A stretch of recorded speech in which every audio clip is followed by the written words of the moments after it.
All right, good morning, everyone. Why don't we go ahead and get started? I want to welcome everybody to this morning or this afternoon session, depending on where you're at.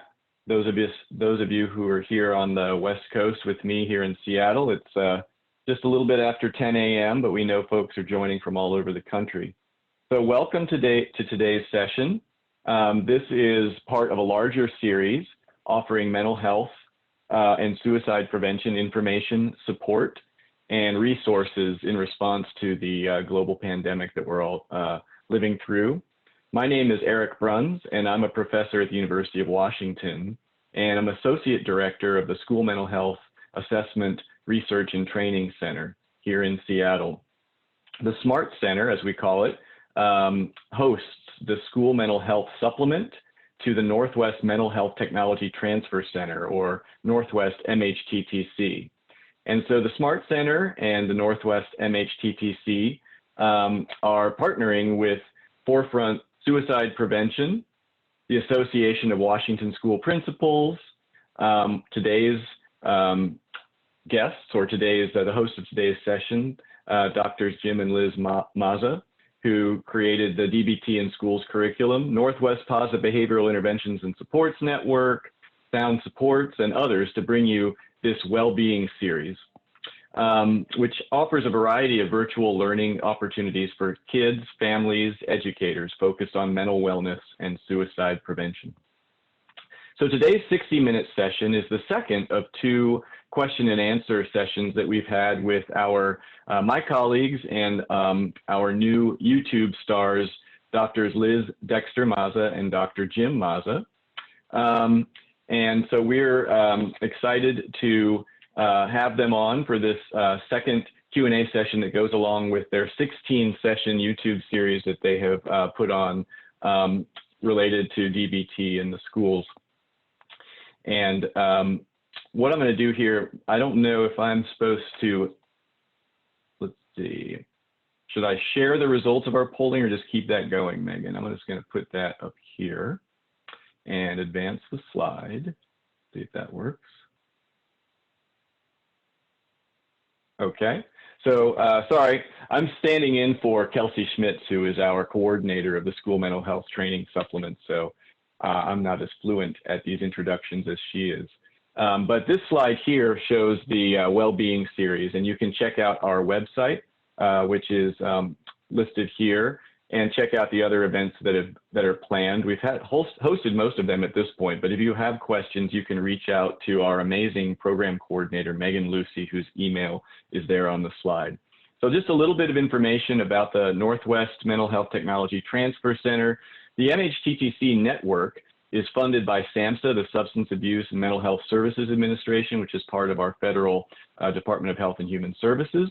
And the MHTTC network includes 10 regional centers, as well as a American Indian and Alaska Native Center and a National Hispanic and Latino Center, as well as a network coordinating office. And we know many of you are joining outside of the Northwest, so we wanted to make sure you knew that everybody has a regional training center through SAMHSA. This next slide shows you a little bit about the Northwest MHTTC. We support the school mental health workforce in Alaska, Idaho, Oregon, and Washington. And this is how you can get in touch with us in various ways: our website, our newsletter link, and social media accounts, and so forth. We send out monthly newsletters that includes information on our trainings and resources. So be sure to sign up so that you'll know what we're offering and you can be in the know. So this series, Student Life Skills to Survive and Thrive During COVID-19 and Beyond, offers different ways for you to engage with the Mazzas. For several weeks, Jim and Liz have been broadcasting live from their living room as they teach their own children skills that are really necessary in life, and even more so during the current year in which we're living, the basics of emotional regulation and other specific skills. So you can tune in live on their YouTube page or watch their recorded sessions. To get those links, you can just use the DBT Series link, which is at the bottom of this screen. And you can see here all of the lessons that have been held to date, which is really extraordinary. This was just a little glimmer in their eyes. It seems like just a couple days ago, but it has now been two full months and 16 sessions. So today, this is the second of their Q&A sessions related to their series and related to their DBT-based tutorials. And before we start taking questions, several of you submitted questions ahead of time. And what I'm going to do is turn it over to Jennifer Stuber, Executive Director of Forefront Suicide Prevention, who's going to further introduce Liz and Jim and also help us get those questions answered for you. So take it away, Jen. Good morning, everyone. I want to say thank you all. I'm imagining many of you on this call today have been following Jim and Liz over the last many weeks. And I just want to take a brief moment to introduce Jim and Liz. They don't need much of an introduction, I imagine, to this group, but I guess I want to give a more personal introduction and just say that these two have been truly heroes during this period of the pandemic. They've gotten up every morning, every day of the week, and have basically become producers of their own TV show using their own lives as the subject matter. And it's been really humbling and beautiful to watch. And I feel really grateful to know you both. I think Washington and the world is very lucky to have this resource created. I also want to take a moment to thank Eric and Kelsey and Megan and the Mental Health Technology Transfer Center. You guys have been incredible during this 3-month period as well. And you guys are truly all heroes. And all of you online are heroes because you're showing up here to learn more about how we can support our kids during this really, really challenging time and ourselves. So I'm going to turn it over to Jim and Liz to make some introductory comments. And then, as I said, I'll be popping in intermittently to help organize the conversation throughout our morning together. Good morning, everybody, and good afternoon, depending on where you're joining us from. I'm Dr. Liz Mazza. And I'm Dr. Jim Mazza. And we're so glad you're here with us for our second Q&A. We're so grateful to both Forefront and Suicide Prevention and the Northwest Mental Health Technology Transfer Center for hosting these live Q&As with us. It has been quite a surreal time where we have been doing daily live streams since the end of March, trying to provide support to families and parents through the DBT STEPS-A Students Class for Surviving and Thriving in COVID-19 and beyond, which both Jen and Eric have mentioned. And we've also 3 mornings a week do a Parenting Through COVID-19 and Beyond daily live stream as well, really helping talk to parents and educators and families about the use of the skills from the DBT STEPS-A curriculum. And really great to see that we have a great mix of both parents and teachers, educators on with us today. So we want to make sure we get to a lot of your questions. One of our poll questions we'd love to ask to you all is, how many of you were on our previous Q&A, or if this is your first time here? So if Megan, if you could launch that poll, that would be great for us. To give you a little bit of background, if this is your first time here with us, I am a clinical psychologist, and Jim is a school psychologist and a professor at the University of Washington. And we developed the DBT STEPS-A curriculum over the last 15 years now as kind of an answer for us really wanting to think about how do we take an upstream approach to not only suicide prevention, but to building mental wellness in youth by adapting dialectical behavior therapy, which is a comprehensive, effective outpatient and inpatient therapy treatment developed by Dr. Marsha Linehan at the University of Washington, taking the affective skills component of that treatment, that evidence-based treatment, and moving it upstream into a universal social-emotional learning approach in middle and high schools. And now we've been working on adapting it for elementary schools, and you've adapted it to the college population as well. So that's kind of where we came through with all of this of adapting the curriculum. Okay.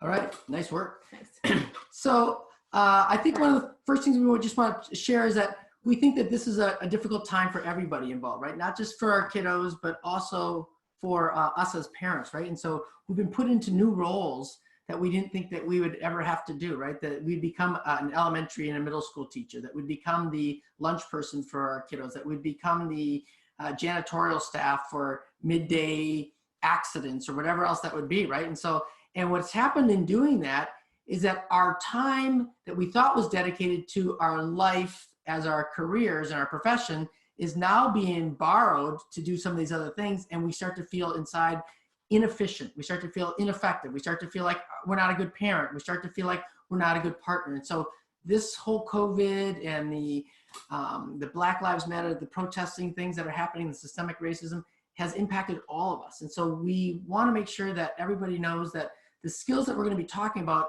aren't just for suicide prevention, although we think they'd be really key for suicide prevention. They're actually for about emotion regulation, and then what to do when our emotions are getting the best of us, right? When they're driving the bus, now what do we do? Because we don't want to make big decisions when our emotions are driving the bus, because we often go off the road. Right. And then, so I'm really glad to see that about a third of you were here for our first Q&A. 2/3 of you are not, and no worries, because this is a Q&A, one is not dependent on the other, so you'll absolutely be fine getting more information.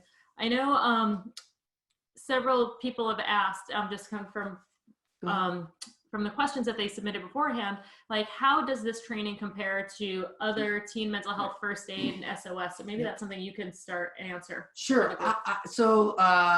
Mental health first aid, great programs, Sources of Strength, which is one of the SOS programs, and Signs of Suicide, which is the other SOS program, right? They're all wonderful programs, right? And many of them focus, at least SOS and A Source of Strength, focus more on that suicide piece that's there. They're wonderful programs. Sources of Strength tends to focus more on that universal level. Signs of Suicide is much more specific towards that depression and suicide piece, and it meets a couple, like 2 or 3 times during its entirety. There are films that are there and videos that you watch, and it has an assessment question that's there. So that's wonderful. What's different about DBT STEPS-A is that it has skill specificity that you say you can do this skill, this skill, this skill, this skill, depending on what's happening. Whereas I think that's not the strength of Sources of Strength and Signs of Suicide, right? Mental health first aid, teen mental health first aid, great program again, where there are adults identified and trained to work with youth in the schools, and it's youth dependent. The youth that have been trained come to the adult then says, okay, thanks for that information, and let's see if we can get that individual help, right? Again, it doesn't have some of the skill specificity pieces that are there. And DBT STEPS-A is a curriculum that's taught to give them throughout the year, 1 day a week. If you're doing semesters, it could be 2 days a week for the semester. It gives them skills proactively, right? So we're not waiting for something to go wrong to hear about it. What we're trying to do is give them skills so nothing goes wrong, right? Or so that they don't get into the waters. And I think that's one of the things that Forefront in the schools has been trying to do as well, is to say, hey, look, we know emotional dysregulation is really hard. And we know once you get into that river and going downstream because of emotions are getting to you, lousy things happen, right? And it's hard to get out of the water. And so we're trying to give them skills to not get in the water. And then there are interventions that we can do. Once you're in the water, how do I get out? How do I hold onto a rock or a branch, right? And so the idea is to get all the way upstream and put a fence around the river so they don't get in. Figuring out how to stop kids from falling in the river rather than continually trying to just pull them out downstream. That's kind of our goal with this upstream approach to teaching these skills. And so another question people have asked is, what are the credentials needed for the SEL teacher or the person teaching DBT STEPS-A in a school? Or can parents teach this?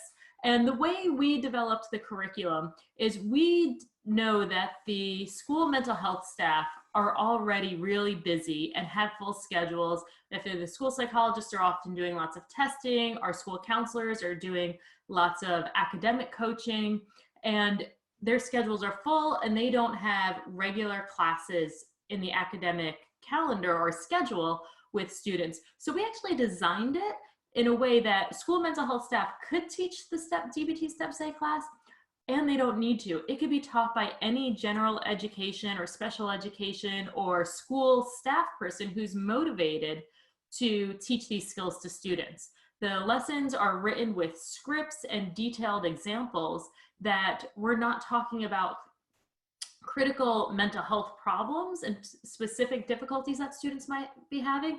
The curriculum is really geared towards how do all students use these skills? How is it relevant to all of our lives? When we were teaching the DBT STEPS-A curriculum in the live streams to our kids 2 mornings a week for the last couple of months. Every time we would do a mindfulness exercise, they knew the next question after we did the exercise was always, okay, how did this game or this exercise we just do, how is it relevant to your lives? And so we would talk about how for them at 13, 12, and 8, these skills that we were practicing were relevant to their lives each day. So it's not just meant for the kids at the higher tiers who are struggling clinically. We wanted these to be skills for everybody, and thus anybody can teach them. Great point. All right, so go ahead, Jen. Would it be okay for me to jump in at this point? Yeah, absolutely. Okay, great. So I wanted to just be attuned to the fact that we've got educators and parents on the line and maybe start answering some of these amazing questions that came in beforehand.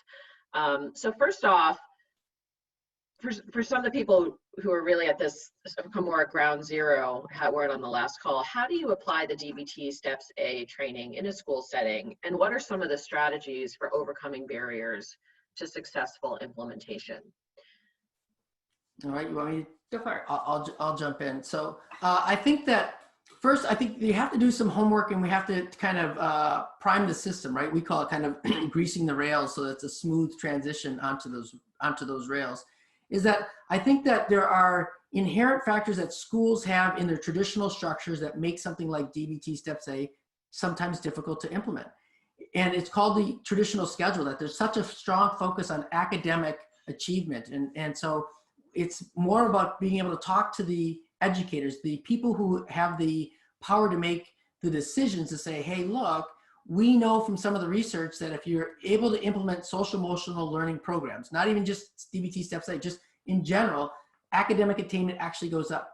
Number of absenteeisms goes down. Number of discipline problems go down. So it actually is a helpful thing to have social emotional learning in your school. All right. And so where do we put it? So that's always the question that we get, right? And so because we're talking about emotion regulation, taking care of yourself, being able to not give into your emotions, we often find ourselves closely aligned with like some of the health teachers, because they're teaching about risky sex, they're teaching about drug and alcohol prevention, they're teaching about suicide prevention, right? So it slides in there pretty easily, although it doesn't have to. We've got people all over the country. Some are teaching it in history, some are teaching it in social studies. So where you can see stories or history of people who emotionally struggled and that changed the course of history, or that changed the course of a book, or that changed the course of something else, I think is a place where you can bring that in.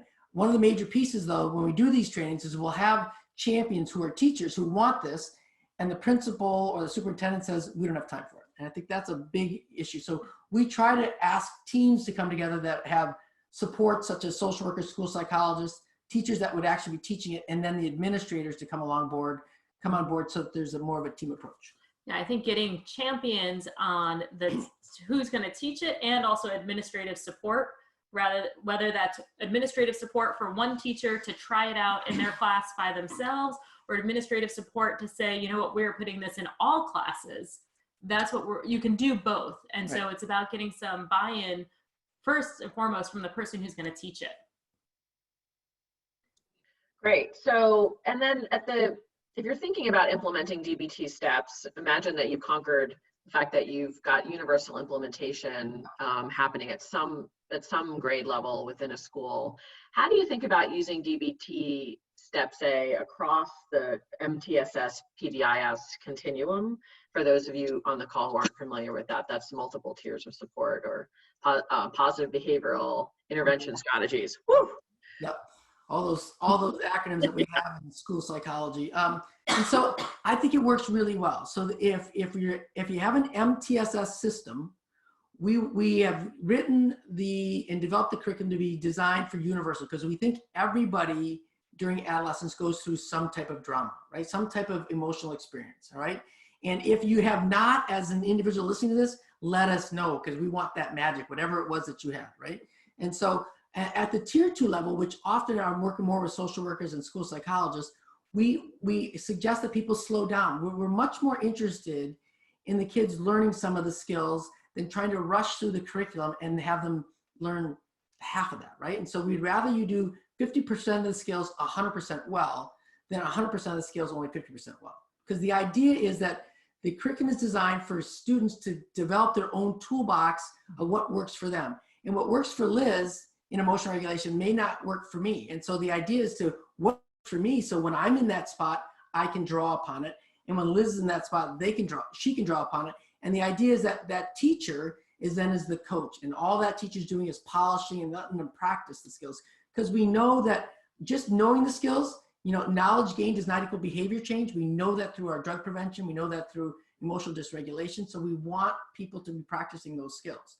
And at that tier 3 level, we slow things down more. We do more projects that are involved with the kids. We ask them for their goals more. And so I think that we try to hit each one of those tiers. And then we also even work with what's called tier 4, which is usually beyond the MTSS system, in that we probably have kids who are getting outpatient therapy, who are getting some outside agency type of mental health services. How do we help them learn the language? Because one of the biggest things that happens when people are getting outpatient or out of school placement services is that the school individuals don't know the language that's being used in the outpatient therapy setting. And so if we can use a language that's similar, and I'm the school psychologist working with kids who need tier 3 services, if I know that language, then I can elicit that kid to produce some of those skills and strategies they learned in their therapy. Anything to add to that? That's a great explanation of it. So we do think it fits really well. And then the PBIS piece, Jen, that's there is that PBIS often has goals that the school is hoping to accomplish. They're often goals that are decided by the staff and the teachers that are there.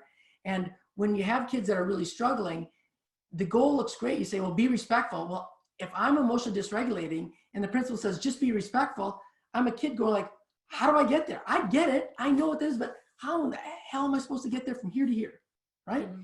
And so the DBT STEPS-A skills are the road that gets you to that piece. Right, so they really fit complementary to each other, where PBIS is kind of structuring the environment as a whole with the school and the staff, and then STEPS-A comes in trying to give the students the specific skills they can use to meet those school-wide goals, right? And so they really balance each other well. So here's a question that's very pertinent. How do you suggest implementing DBT STEPS-A while on distance learning or in virtual learning? And how do you think, in particular, your videos that you've now created can be used in support of that? So I think there's two ways that they can be used. I've been talking to several teachers who are moved right into virtual distance learning with their STEPS-A classes, and they're continuing to do the same level of interaction, teaching, having these kind of Zoom meetings where students can participate in them. So for many, it's been just a smooth transition from, after you get through the first few bumps of figuring out all of the technology and setting up some guidelines about how the students, come on with their cameras or not on with their cameras, being present and what time, that they're still teaching the lessons with the examples, using breakout rooms or the Google Hangout classroom parts of it where they can separate and having these conversations. So many classes I've spoken to and teachers, they are stepping right into just continuing what they were doing in person. And one of my schools, they're actually getting more participation now online from their students than they were when they were face-to-face. So that's worked really well. We've had some classes just kind of join in when we were doing the YouTube lives. We've had full classes join in and watch us teach that way and then have discussions about it afterwards. We've had teachers watching our videos as ways of prepping for their own examples. So using it as a learning tool for the teachers to teach their pieces, and then families and kids going and watching snippets from each of the lessons. So I think they can pull in our lessons. There's a million YouTube videos out there about the different DBT lesson skills in general. Some are more clinically focused, some are more universal. Being able to look at those and pull them in work pretty seamlessly once you understand the technology and you're able to kind of engage the students right now, especially with lots of examples around COVID-19, around the social justice climate that we're experiencing now, and kind of pulling all those pieces together, especially getting ready for summer, and then how we're going to come back in the fall and what that might look like.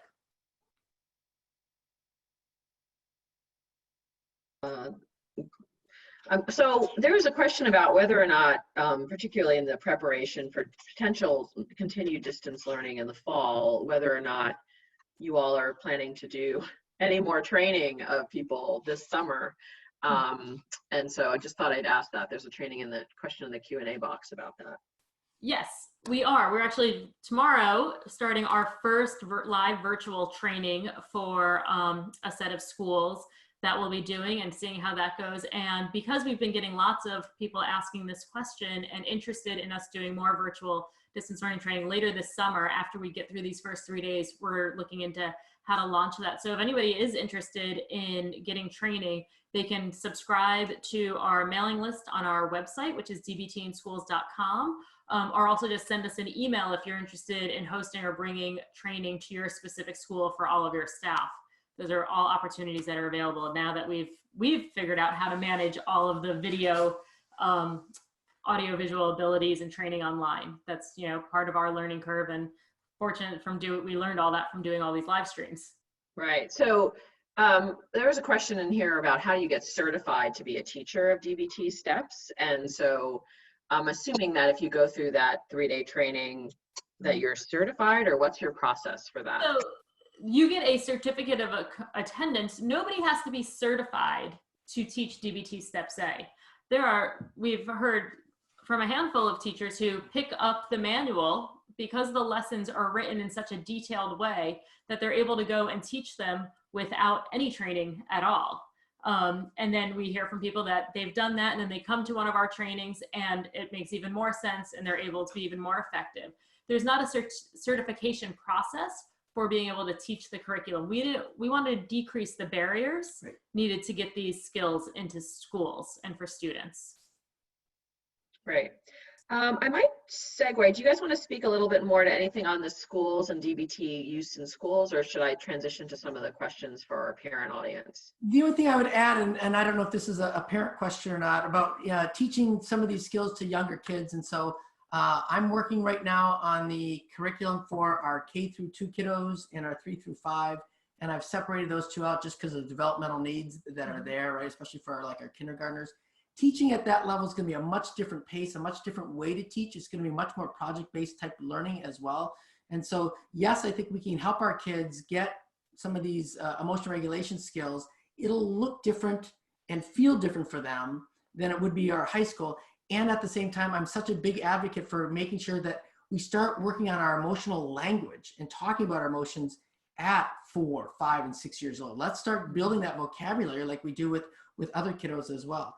And so we're trying to do that. So I see real quickly, when will that be available? That's a good question. I thought I'd be almost done with it by now. And boy, my lunchroom skills, my janitorial skills, teaching middle school, didn't see that one coming. So not sure we're working on that though. Thank you. And Jen, before we transition to more thinking about parents, I just want to answer this one question about how do you implement the DBT STEPS-A curriculum in your therapy sessions? I think it's really important that we highlight that there is a difference between DBT STEPS-A and DBT for children, the clinical application. When we designed DBT STEPS-A, we really pulled it out of a clinical application to be used in a universal tier 2, tier 3 setting.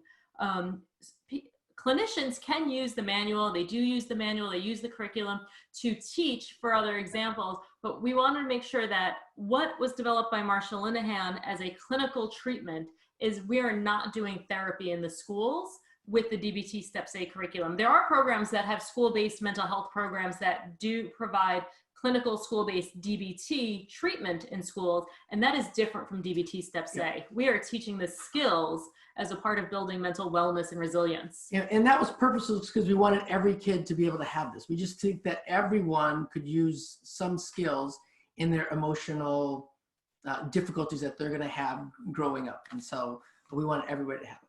Right. So as a point of clarification, so if you were talking about DBT in the context of therapy, many of those same skills would be taught. Yeah. It's just that you would do it in a much more intensive way. You would have parent coaching, you'd have, Individual therapy. individual therapy, all sorts of different elements that make the DBT counseling much more intensive than this. Right. Exactly. And our idea was to design a class that could be taught not by a mental health professional, but by a general education teacher. And that's why it's written in layperson language the best that we could. And so that it could be a class that actually gets a grade, just like a Spanish class or algebra or language arts. And so we wanted kids to be able to get a grade that helps their GPA on how well they get to improve themselves, right? How well they're practicing the skills. Not the outcome of it, just the practice part. So here's just a question that's sort of halfway between relevant to educators and parents. So how do you facilitate a dialogue with students about the importance of learning these skills? And I realize that you can plop this curriculum into some other class context, and that's a great way to kind of get kids to learn it. But short of that, like we're at a period right now where we're really trying to give kids tools, coping tools and strategies right now. So how do you motivate them to kind of get out of the, let's just say video game slash,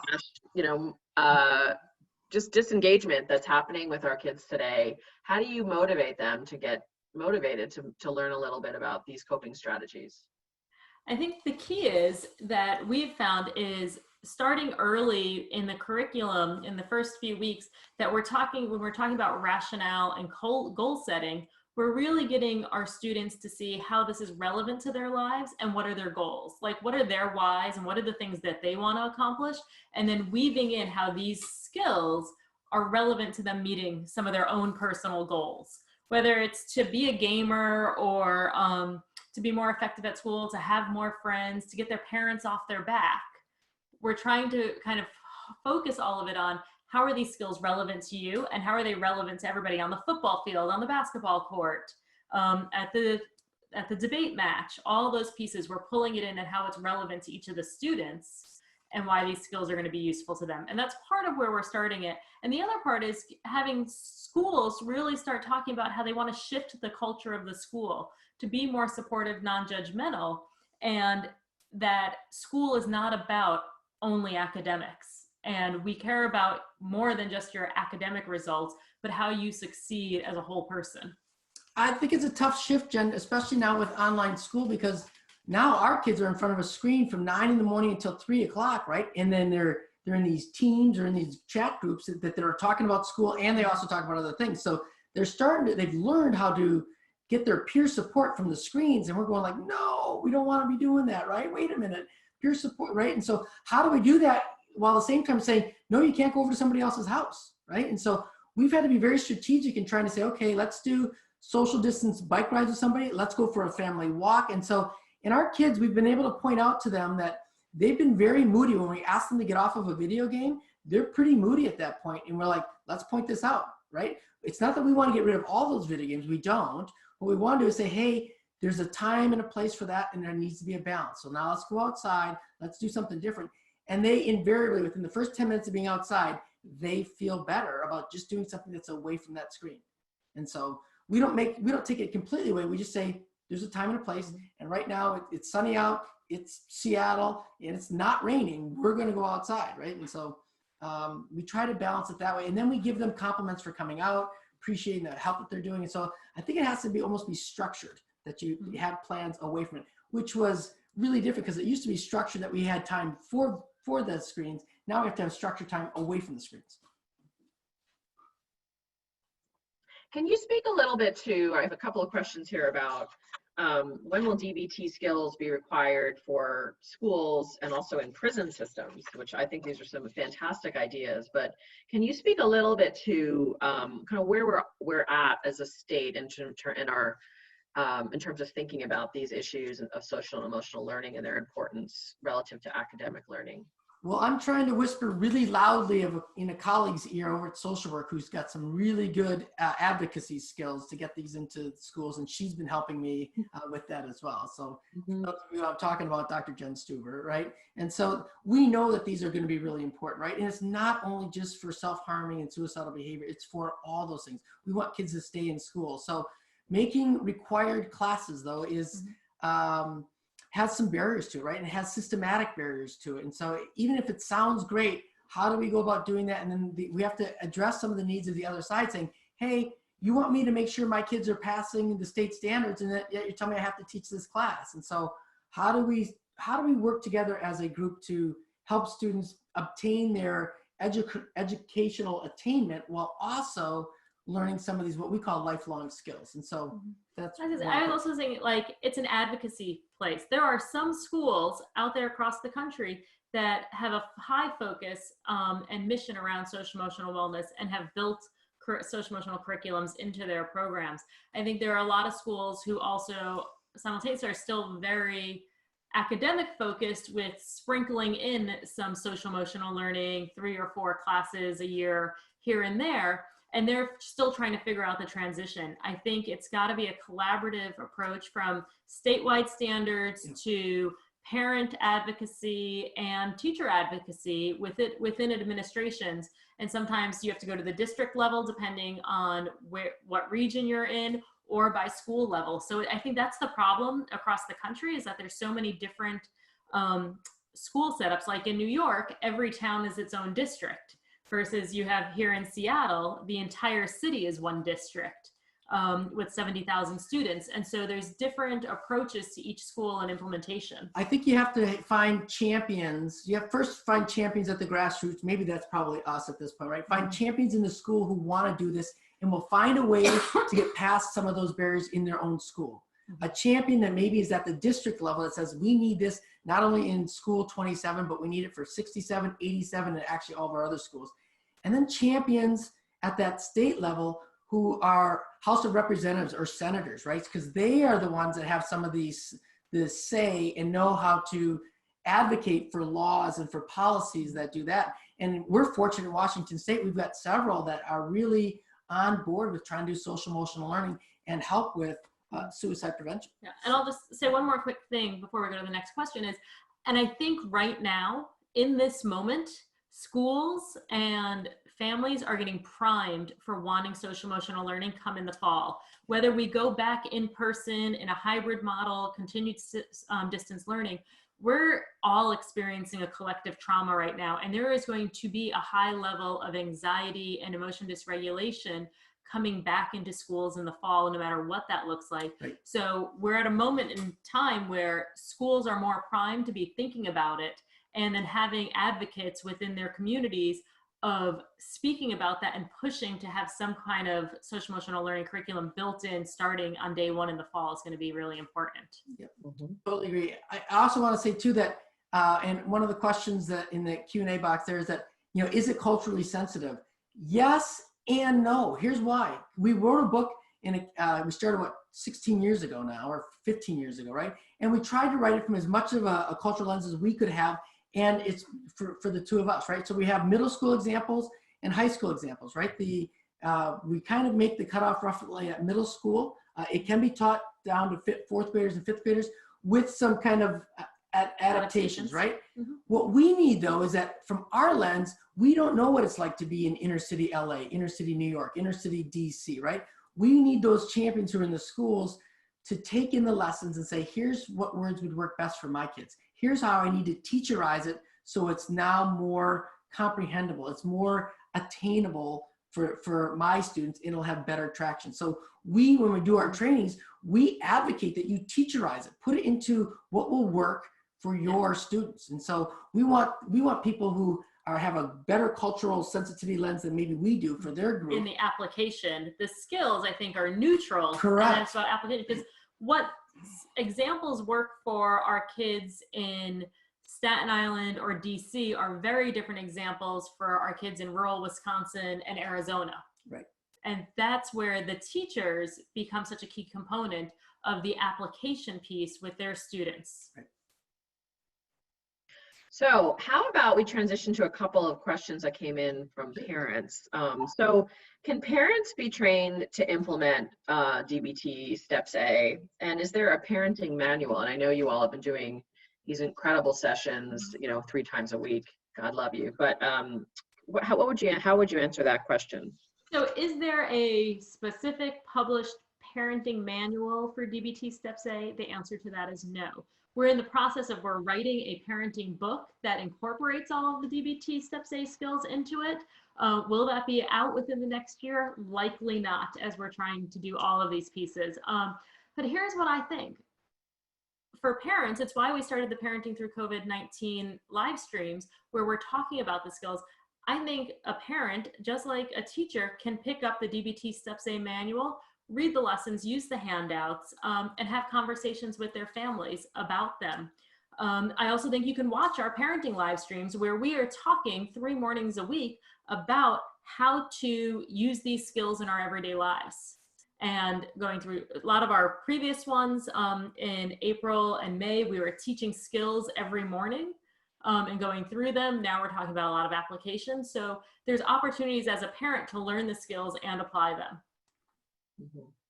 I would also just add, as a parent that the videos that you've done with your kids, it's been a challenge to get my kids to watch those videos. However, just me watching them has been really, really beneficial to me in terms of helping parent them, because I have a much better sense about what's going on. And I'm much more emotionally regulated myself, having learned and trying to practice some of the skills. So those videos that are up there are really intended for and useful for both parents and for kids. Yeah, and I'm just going to add too that, you know, the DBT STEPS-A curriculum is kind of designed for that 6th grade level and above, and we've got an 8-year-old, right, 2nd grade, and so having to adapt to the skills and my language for her, right? So we've had to kind of to do that. So, and it's not always seamless either, just letting you know. So but it is real interactions with kids, and so they give us questions like, I didn't think about that one coming. And I'll say, and just like us teaching those live streams is a very different experience than somebody who's doing a distance learning class. Sure. Because people were watching us teach, and we would try to interact with the audience, but it's very hard through a chat box and all of that. So that was not the equivalent of what it would look like to do distance learning. It was more people, you're being able to watch us teach something live. Mm-hmm. Well, I just want to comment that you both are brilliant teachers. Like, it was really, really fun to watch. So for anybody, I think it would be very, very useful to definitely use those videos as a resource.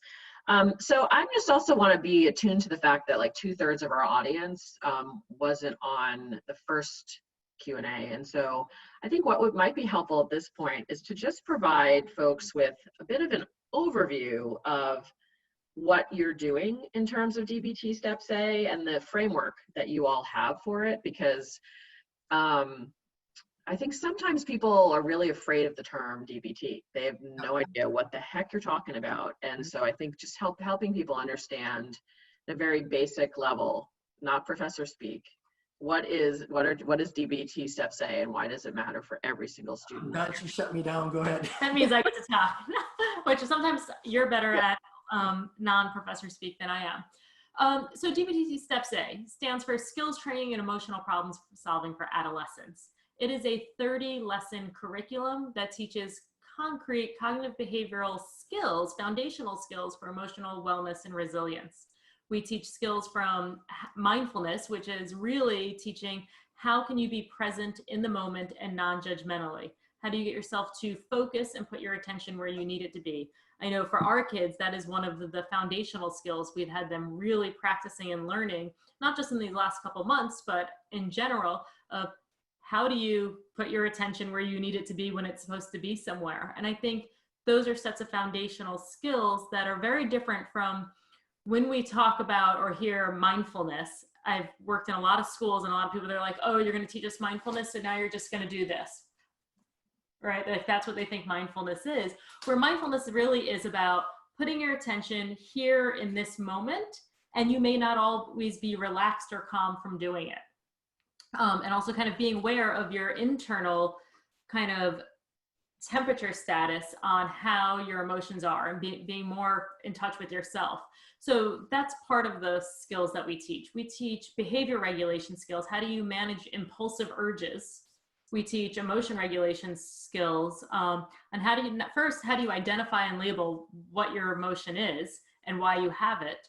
And then once you do that, what are some effective strategies you can use to either sit with and experience an emotion or change it if you want to?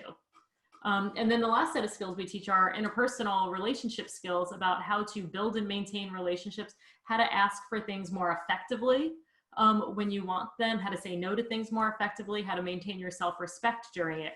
And all of those skills stack together over time and with use to help you manage your emotions, react more effectively, and be more successful in your day-to-day managing of life. Also, I can give an example of how we pulled this all together in our STEPS-A class with our kids, that the culmination of them using all these skills and doing all their homework and practice was they effectively did all their research and asked us for a dog on it.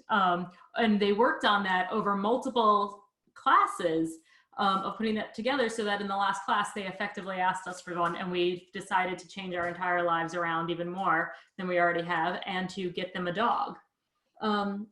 Another quick example I'll give about where these skills come in is kind of in everyday life around mindfulness. Like when I think about our daughter and our kids going to their piano recitals, you know, part of their practice for piano recitals is getting recital ready. They're playing the piano and knowing that anything can happen during the moment.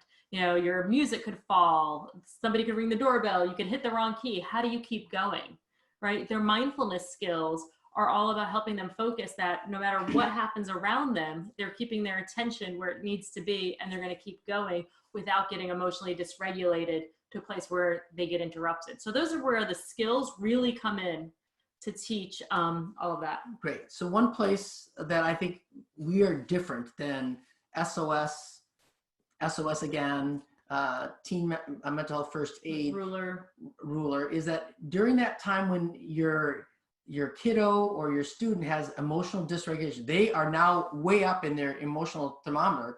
There are skills that have names to them that we can help them not make it worse. And that's different than a lot of the other curriculums, because they tend to say, okay, you learn this and learn this during times when the emotions are not strong, right? When they're not driving the bus. When they're driving the bus, that's when we make really poor decisions, usually with relationships, with self-medicating and so forth. What are those skills now in that area, right? And we call those the distress tolerance skills. That's what I think makes it really unique and different. And we can call those out by name. And if everybody recognizes the name, they'll know how to help that person as well. That means the principal, the school psychologist, the teachers, and so forth. And that's what we're ultimately looking for, is culture shift and language shift in schools to where we're all using the same language around skillful behavior. Mm-hmm. So I know we have about 5 minutes left. I wanted to pay a little bit of a tribute to your 3 kids who have been willing to do this. So make sure you tell them from me and our audience that they're amazing. And I was curious as to, there were specific skills, and I know you just mentioned a lot of different types of skills that are taught in this curriculum, that you find your 3 children gravitating more to others. Like, for example, my daughter is all about the ice cube and all about doing something to get cooler when she's hot, which she's very hot these days. So I'm just curious, with your 3 kids and the application of these skills, how that's gone, and what are some of the skills that they've gravitated towards? Yeah, great question. Matter of fact, the last Thursday, I asked them for the 3 favorite skills, each one of them, right? And so we got in mindfulness, being in one moment, which was really important for them. Just them having to realize that they just have to slow down and not worry about what's going to come up and not worry what just happened. So being one mindful. Opposite action was important for Grace and Jackson at that point, right? And so the idea of just noticing the urge that they want to do something and having their wise mind say, no, that's not a good idea, right? Doing the opposite of that urge because they went and they checked the facts and they didn't fit the situation. Mm-hmm. And then I think wave skill. The wave skill, sitting with their emotions and knowing that it's okay to sit with their emotions has been a big one for all of them. Yeah, I think so, right? And so we often want to, as parents, we want to soothe our child for crying or want to soothe them for their anger or whatever else. And sometimes that emotion actually does fit the situation. They have a right to be upset, a right to be sad, right?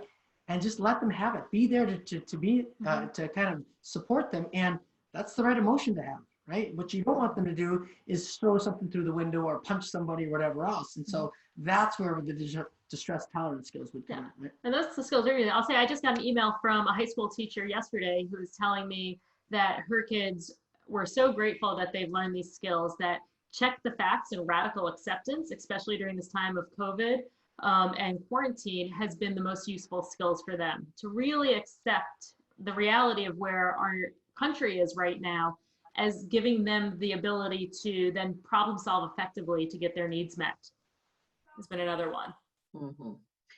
And I just wanted to give you all a chance, as we're running a little bit low on time, but just to answer this one last question here before we sign us off here. What have you learned during this period of implementing these parenting sessions and these sessions with your kids? Like, what are you taking away from this, besides the fact that you're now incredible users of technology? So I'll start, right? And so last Thursday's class was humbling for me because we've been teaching these lessons, and every lesson start off with an overview, and I always place the skill in the right module, right? And so I was thinking that my kiddos would have that, right? And they didn't. And I was like, oh, how come you're on the wrong side of or the different side of the dialectic here? And so realizing that it's not as important for where they place the skill, it's important for where they apply the skill, right? And me being the teacher and the academic, wanting it to be in that perfect spot was actually not as important as them knowing what skill to use in what situation, regardless if it was distress tolerance or emotional regulation or interpersonal effectiveness, right? So that was good. And they knew a lot of skills. I was humbled by how many skills they actually retained and knew. Mm-hmm. Yourself? Yeah, for me, I'll say I'll go to the parenting classes. Is what I've really learned is how many parents are struggling and thinking that they're not doing an effective enough job, and how much from a parenting perspective, they don't have the language and the specific skills to use on a universal level with their kids. It's been really difficult for them. So being able to have conversations with parents about what we're struggling with and what skills we're using as two child and adolescent psychologists, to be able to talk to other parents who are having those same struggles has been really helpful. And I've learned a lot from that, of just how to make sure that everybody's getting more of these skills on a universal level. It's been a really big piece. Well, I'm grateful to you, and I know a lot of people are. You guys are awesome. Yeah. Thank you. Before I see there's some other questions that a couple people have just asked about. How do we get training? How can we do more? Just go to our website and you can send us an email from there at dbtinschools.com if you have more questions for us beyond this, especially around training and other ways of implementation. We're happy to answer those questions for you. Thank you all. Yeah, and we got a lot of great questions. The link to the evaluation of this Q&A session is in your chat, and we hope that everybody will take the time to do that now. That's the way we actually receive federal funds to support all the programming that we've been doing. I might just ask this one last question while people are doing the evaluations, because I saw it pop up near the end, but any suggestions about any specific ways, Jim and Liz, to kind of incorporate these skills into something that purposefully is helping children and young adults, whether it's in school or at home, cope with the restrictions and the loss of their different kinds of events and social connections that they may be experiencing as a result of COVID? Yeah. Yeah, I think it's really hard, Eric, right now, and we've had to work with our kids, and we've talked a lot about this on the parenting live stream too, about the radical acceptance piece. Mm-hmm. Life really is different, and I think even a lot of adults are having a hard time. They want to go back to how it was, and I don't think we're going back to how it was. I don't think how it was is going to be available to us, right? And so I think the sooner that we can accept that and say, okay, this is going to be different, rather than trying to go back to something that we can't have, because we would call that suffering. We're trying to pour gas on our emotional fire. Helping our kids understand that it's going to be different. It's not going to, we're going to take some time to have to figure some of these things out, and that our social engagements and the amount of parties that we went to and the number of kids that we had at birthday parties is going to be different. And they're not going to like it at first, just like we didn't, right? And that's how it is. So we want to help them kind of get back to staying in their wise mind, making a choice that they know is actually going to be safe for them, that aligns with their goals of what they're trying to do, and also them being able to help satisfy that support need or happiness need or whatever. And I think I would add on to that after, once you radically accept that, we can move into action. Yep. And I think the key thing for families that we keep talking about, and we're doing a lot here around is about accumulating positives every day, doing some kind of joyful experience every day, and building mastery. Every night at dinner, one thing we do as a family is we go around the table and we say, what are 2 things that you're grateful for today? We're highlighting what are 2 things that brought you joy today as a way of making sure we're putting our attention to joyful, positive experiences. And what's one thing that you built mastery in today? What is one hard thing that you increased your competence or confidence in, even though you might not have enjoyed doing it? And trying to mindfully get them every day to bring some attention to that versus just what they're missing out on or what they didn't do, I think are 2 strategies with the acceptance piece that are really key. Fantastic. Yeah, at the Smart Center, we've been asked what are going to be some mental health supports that might aid in the reopening of schools, whatever form that might take in the fall when kids are coming back and maybe very reluctant to kind of get back into that space after all this uncertainty, and maybe some of those specific tips and those specific strategies from your series and from your book might be the things for folks to zero in on. The gratitude, the wise mind kind of activities around radical acceptance might be some good examples. And then being kind to yourself, right? Everybody's kind of losing their identity a little bit. And so as students, they want to go back into 8th grade or 9th grade, just like it was when they left. And it's a little bit different. So those kids to be graceful to themselves, right? And that's that accumulating power. Do things that you like to do that help you get enjoyment from what you're doing and how you do it. Yeah, and I think, you know, teachers are going to need a lot of support. Everybody's going to come in at this elevated level of stress and anxiety to whatever capacity they show up back in schools. Teachers are going to try to keep all the kids apart. Don't touch that, don't touch each other, move away from each other. Kids are going to have anxiety. I keep using the example, one kid's going to pick their nose and everybody else is going to jump on top of them. And that's going to keep a higher level of anxiety. So we have to go in prepared as adults to be validating and supportive and coaching while also providing the kids with skills to manage through all of that as well. I think we have a lot of work to do this summer as from an educational perspective. Well, just one last thank you for so much, all the 16 sessions that you did, these Q&A sessions, Dr. Liz Mazza and Jim Mazza, just thank you very much. And thanks also to Jennifer Stuber at Forefront Suicide Prevention for being willing to join with us at the Smart Center and the Northwest MHTTC way back in April when we realized that we needed to join forces to try and get good stuff out there to our teachers and our parents and our kids. Thank you very much. Thank you all. Megan, is there anything else that we need to do, or are we calling it a session? I think this wraps it up. Thank you all for sharing your time and expertise, and thank you all for joining. Thanks, everybody.